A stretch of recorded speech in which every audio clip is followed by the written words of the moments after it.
उल्हासनगर महापालिकेचे महापौरपद यंदा इतर मागासवर्गीय ओबीसी प्रवर्गासाठी आरक्षित झाल्याने राजकीय हालचालींना वेग आला आहे. 40 नगरसेवकांचा गट नोंदणी केलेल्या शिवसेनेमध्ये महापौर पदासाठी इच्छुकांची संख्या वाढताना दिसत आहे. महापौर पदासाठी सोडत जाहीर झाली असून उल्हासनगरमध्ये ओबीसी प्रवर्गाचाच महापौर असल्याचे निश्चित करण्यात आले आहे.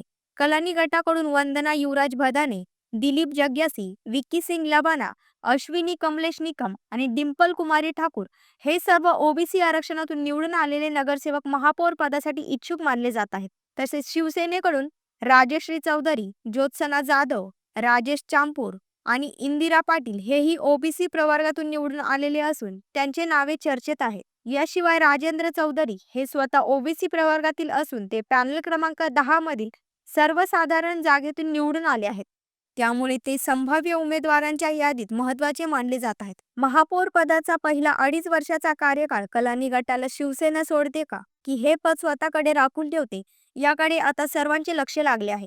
तसेच शिवसेनेला समर्थन दिलेले वंचितांच्या 2 उमेदवारांपैकी एक उमेदवार सोनवणे ह्या देखील ओबीसी असल्यामुळे त्यांचेही नाव चर्चेमध्ये आहे. या निर्णयावर महापालिकेतील आगामी सत्ता समीकरणे आणि राजकीय दिशा ठरणार असल्याचे उल्हासनगरच्या राजकारणात उत्सुकता निर्माण झाली आहे. कुणाल बाग, जनशक्ती, उल्हासनगर.